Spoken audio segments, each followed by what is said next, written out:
Tonight on Si's Eyes on the Skies. A cold front will be moving across Iowa over the next couple of days. Find out what to expect coming up.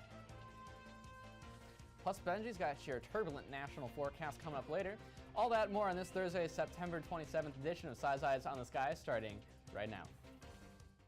Live from Studio 171 in Ames, Iowa, the Iowa State Meteorology Department team of meteorologists brings you the latest weather from around the country and out your front door.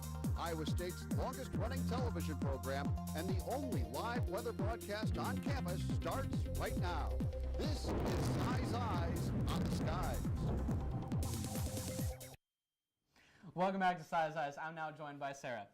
So, all day today, I know I've been working on the 341 homework, and, I have not got to, really enjoy what it's been like outside.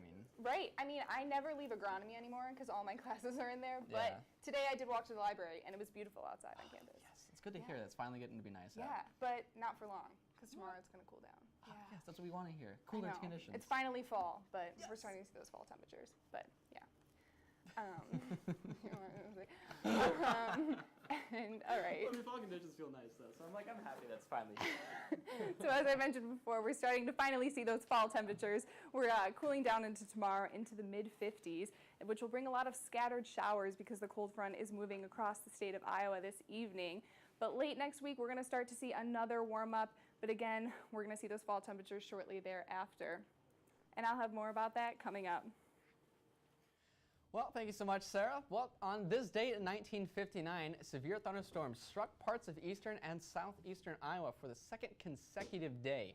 One storm dropped extremely large hail in portions of Scott County with an incredible 7-inch diameter hailstone, which was reported east of the Park View. This is one of the largest hailstones on record in Iowa.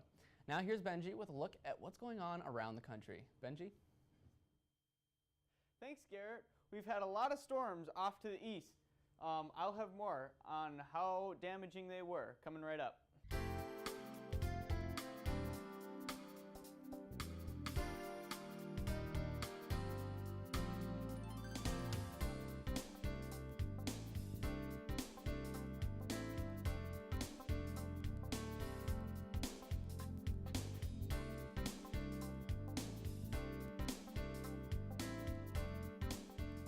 Well, welcome back. Here's Benji once again with what's going on around the nation. Benji? Thanks, Garrett. So we have a cool front coming in, like Sara already mentioned, and we have so it's 59 degrees currently in Minneapolis. So as we go to the northeast, still dealing with some of that flooding from all the rain that they have gotten, we have 60s and 50s coming through. And then down south, where they have had a lot of severe weather, there's a couple severe thunderstorm warnings still out there. We have 80s in the southeast. As we move over to the southwest, we have 90s, 103 in Phoenix. Super hot out, super hot, especially for my standards. As we move up north, 41 degrees in Billings. It is still very cold up there, and that was probably going to come on through into the Midwest in the next couple days. So as we look at satellite and radar, these are the storms that I was mentioning earlier. I did see a tornado warning a little bit before I came on air. That is now expired, but we still have a couple scattered severe thunderstorm warnings out there, and even a couple of flood warnings, because they still have a lot of water from Hurricane Florence and the basically nonstop rain since. So as I've mentioned, watches and warnings, we do have frost and freeze warnings up in North Dakota, spilling into South Dakota and Minnesota. That is still there, and it will follow the cold front that is coming through. And then as I mentioned, we do have flood watches and warnings and severe thunderstorm watches and warnings still in the Carolinas, dealing with a ridiculous amount of water coming back from the past couple of weeks of pretty much nonstop rain. As we look to the future cast, it is looking a little bit better. We have a stationary front still over the Carolinas, bringing them more water, which they definitely do not need. high pressure over the south, which is going to bring very sunny weather for the Iowa State football game in Fort Worth. And we have a cold front coming through the Midwest, which should bring some cooler temperatures for Midwest and the Dakotas. As we look to our Travel City forecast, my Minnesota Vikings are playing against the Los Angeles Rams tonight. The weather should look very good for the game, and we have pretty much sunny with a small chance of rain on Tuesday in Los Angeles.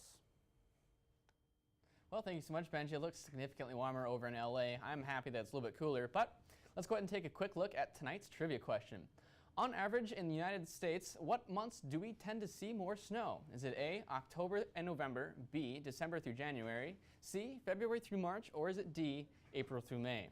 We'll have your answer coming up later, but right now we're going to have a look at the week ahead with Sara.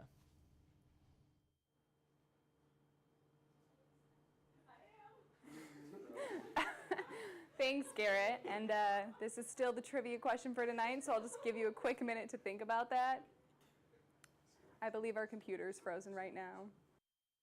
Welcome back. I'm meteorologist Sara Foernssler, currently outside in Ames. It is 69 degrees, which is pretty much the story across the state. A little bit colder up north at 60 in Mason City and 59 in Decorah, but that will all be changing in the next couple of days.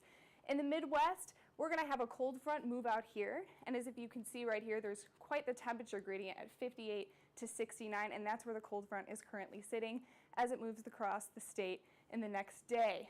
Our winds are currently coming from the northwest at 12 miles per hour in Des Moines, but the winds are going to start shifting as that cold front moves in, bringing those cooler temperatures, and we have some more severe winds down in the southeastern portion of the state. Now today, we didn't see any rain here in Ames. We saw lots of cloud cover. However, the northern part of the state did see those scattered showers throughout the day. Possibly we're seeing one later tonight here in Ames. And as we move into the next couple of days, that's when we're starting to see those heavier showers. Here we see this cold front move past, and that's when we're starting to see those possible light showers here in Ames. Friday at 6 a.m. is when you're going to want to bring your umbrella and pack your raincoat if you're walking around on campus. Now, as that cold front moves out of Iowa, at 7 p.m. tomorrow, we're going to see those clear skies, not even clouds during that time, but down in the south, they will see those overcast skies for the most part. Finally, as it moves off to the east, we will bring back some cloud cover for Iowa and some scattered showers down in the Kansas, Missouri area, but for the most part, clear skies until Saturday evening. Now tonight, we're looking at 45 degrees with, again, those winds coming out from the northwest at 5 to 10 miles per hour, which is going to bring those cooler temperatures into tomorrow. Tomorrow, the high is 56 degrees, and again, we're going to see scattered showers on and off throughout most of the day, starting early in the morning and finishing up late into the afternoon. Finally, tomorrow across the state, again, 55 is the common story for the most part. Burlington will be seeing 58 degrees, and up north, they're actually getting slightly warmer temperatures at 59 in Spencer and 57 in Mason City. But for the most part, fall is here, and we're done with those 70s temperatures. Now, our football game, as Benji mentioned, is at TCU this upcoming Saturday. Beautiful temperatures there as a high pressure system lies over Texas. It'll be 75 when people are tailgating and 80 at the kickoff. So some warm temperatures and definitely a change for our Cyclone football team. Our extended forecast, again, rainy for the most part of the weekend and early into Monday and possible Tuesday. But again, we start to see that warm up on Wednesday, Tuesday when it moves into 77 with some sunny skies ending the week. Well, thank you for moving the camera, Matt, and thank you so much, Sara, for keeping those temperatures looking to be much cooler. But let's go ahead and take another look at tonight's trivia question where the camera's not going to get moved. So, on average, what months tend to see more snow in the United States? Is it A, October through November, B, December through January, C, February through March, or is it D, April through May? What are you guys thinking? December, January, B? Yeah? I didn't read the question until now, sorry. I'm gonna go C, February and March. My birthday's in March, and it always seems like we get a lot of snow right before it melts, which kind of annoys me a little bit because I like to hang around in the snow. But and you want the spring. But February and March is what I'm gonna go with. And actually, Benji, I think you're right onto that. Actually, we do typically see more snow in the February-March seasons. So it's kind of truly unfortunate. Most people like to think it's December, January because, you know, that's your Christmas time. That's when you get most of the snow. Right, that's when you want to see the snow. For some reason, right on that verge of warm-up, we tend to see more snow. Yeah. It's kind of unfortunate, but thankfully, no snow yet. Right, not yet, just fall temperatures, which fall is my favorite season, so I'm very excited about that. It's nice to be able to wear like sweatshirt and Right, like, not have and to not like, sweat, yeah. Honestly like hate yourself like the end of the day and just like, it's so hot. I know, but we're currently in that in-between phase where you're freezing in the morning, but then you're like sweating after lunch in your sweater. You never know what to I know. wear. So I know, you got to dress in layers all the time, and just not a fan of that. Not a fan of that. Yeah, I'm still going t-shirt and shorts as of now, so. You're crazy. I retired the shorts a long time ago. Try to keep it as far as you can though. Embrace what we have left of warm temperatures. Yep, that's what I'm doing right now. All right, thank you guys. Well, that's going to conclude tonight's show. Please be sure to like us on Facebook and follow us on Twitter. You can find every show on our YouTube Size Eyes channel. Thank you for joining us, and we'll see you next week on Tuesday.